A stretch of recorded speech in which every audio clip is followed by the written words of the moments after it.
Hello friends, today we will discuss on a very important topic, Jacobian theorem. Jacobian theorem क्या बताती है उसका हम डिटेल में डिस्कशन करेंगे. स्टेटमेंट देख लीजिए पहले क्या लिखा हुआ है दोस्तों, ऑलरेडी हमने यहाँ पे लिख रखा है. Let u and v are the function of independent variable x and y, then Jacobian of u and v with respect to x, y will be denoted as Jacobian of u v is equal to del u v upon del x y is equal to del u upon del x indeterminate, del u upon del x, del u upon del y, del v upon del x, del v upon del y. ये तो रहा statement. इसकी meaning क्या है उसको मैं आप लोगों को समझाने की कोशिश करता हूँ ज्योमेट्रिकली. पहले कह रहा है कि u और v independent variable x y के क्या है दोस्तों, फंक्शन है. ऐसा तो हो, स्टेटमेंट ही कह रही है. एक्स वाई क्या है, इंडिपेंडेंट वेरिएबल है. ये वाला जो फ्रेम ऑफ रेफरेंस है इसमें क्या है, इंडिपेंडेंट वेरिएबल है. इसके बेस पे एक नया फ्रेम ऑफ रेफरेंस जो कि क्या होगा, इसका फंक्शन होगा, वो यू वी मान लीजिए.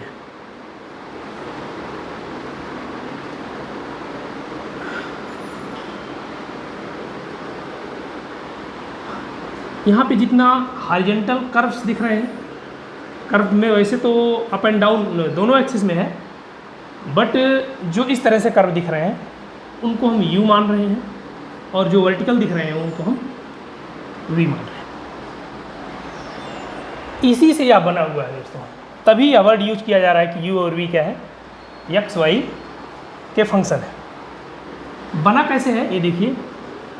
आपको पता ही है कि एक्स एक्सिस के अलावा जितनी लाइन होती है वो सब क्या होती है, एक्स एक्स डैश है, और वाई एक्सिस के अलावा जितनी लाइन रहेगी, मतलब वर्टिकल लाइन जितनी होंगी, वो क्या होगा,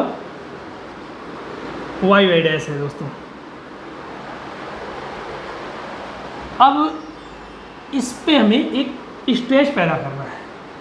कैसे होगा, एक 2 डायमेंशनल शीट मान लीजिए, चादर है, तो इसमें किसी पॉइंट पर हम इसको दबा देंगे या उठा लेंगे. किसी पॉइंट से उठाएंगे, किसी पे दबाएंगे.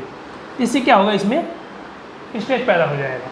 अप एंड डाउन जैसा शेप बन जाएगा इस तरह से, मतलब कहीं पे दब जाएगा, कहीं पे उठ जाएगा. उससे होगा क्या, अल्टीमेट इसमें एक प्रकार का लीनियरली ट्रांसफॉर्मेशन हो जाएगा. कैसा लीनियरली ट्रांसफॉर्मेशन होगा, एक्स एक्सिस जो है उसमें डेविएशन हो जाएगा. वो वाई एक्सिस के अलॉन्ग भी कुछ शिफ्ट कर जाएगा, और एक्स एक्सिस में भी कुछ इंक्रीज हो जाएगा या डिक्रीज हो जाएगा. जैसे कि मैं यहाँ पे बताना चाहता हूँ आप लोग, मान लीजिए कोई वेक्टर है, और इसमें जब ऐसा सीट केवल 2D में रखा हुआ है, 2D में है, जब जस्ट ऐसा सीट में कोई छेड़खानी नहीं की गई है, ऐसे ही रखा गया है, तो ये वेक्टर जस्ट ऐसा ही रीड किया जाएगा जैसे यहाँ पे दिख रहा है.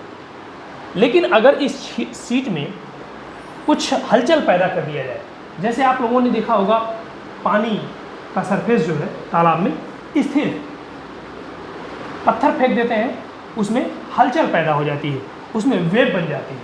उस तरह का वेबी मूवमेंट जो होता है, वेबी फॉर्मेशन जो होगा वो ये दिखेगा. तो इससे क्या होगा, ये जो वेक्टर है ये भी डिस्टर्ब हो जाएगा दोस्तों. ये कुछ इस तरह से हो जाएगा या इस तरह से हो जाएगा, है ना.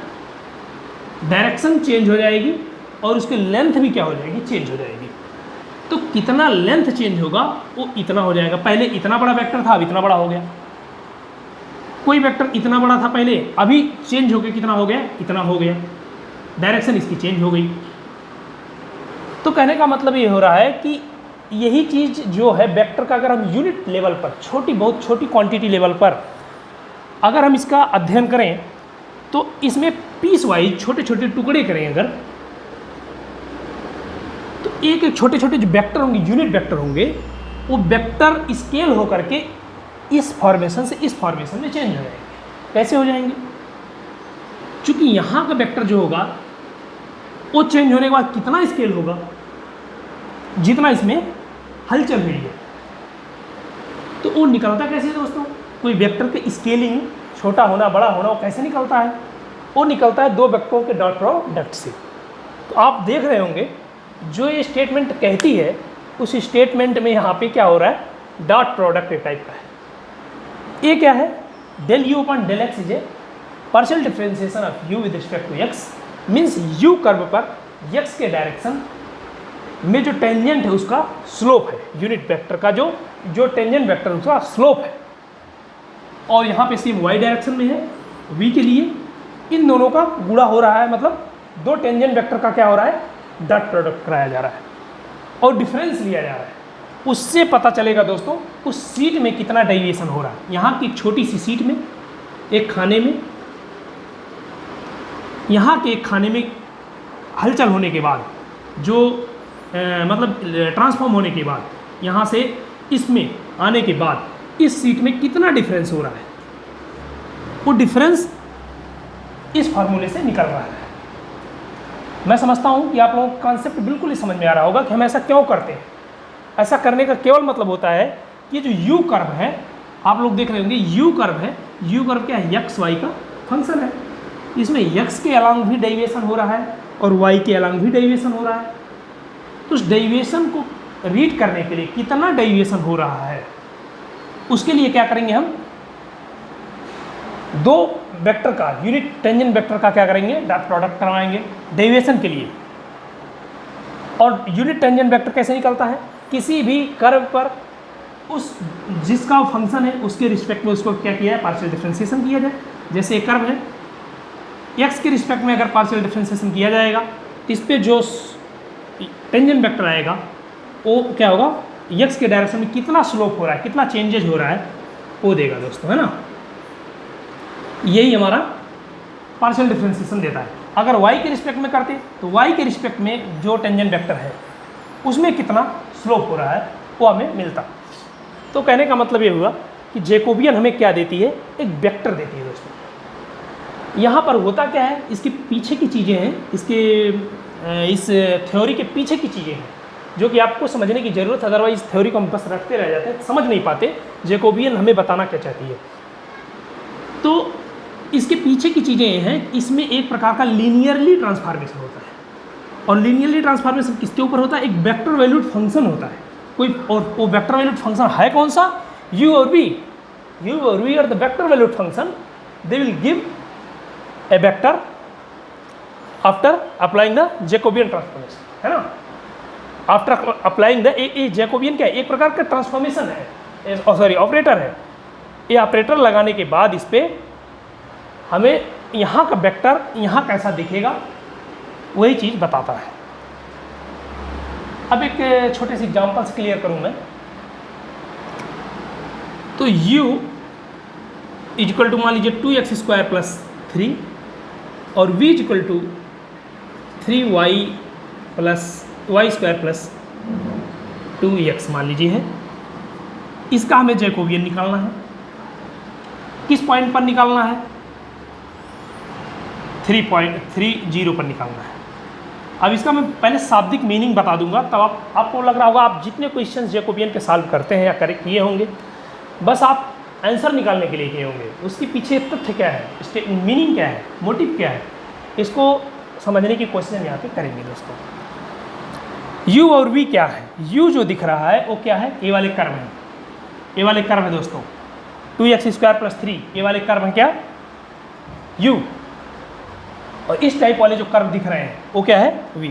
ये जरूरी नहीं है कि हम इसको ग्राफ अगर एक्चुअली प्लॉट करेंगे 2x² + 3 ऐसा ही दिखे, जरूरी मैं समझाने के लिए बस यहाँ पे इजीली आपके समझ में आ जाए, इसलिए मैंने ऐसा खींचने की कोशिश किया है कि जो इस तरह के कर्व हैं उनको मानिए क्या है? 2x² + 3 है, और जो इस तरह के कर्व दिख रहे हैं उनको मानिए क्या है? 3y² + 2x है।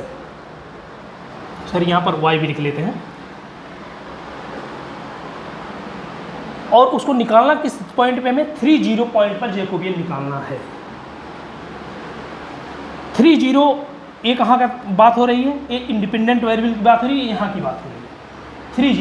30 का मतलब 1 2 3 0 का मतलब यही यहाँ की बात। ये कितना मैप होगा इसमें जाकर के,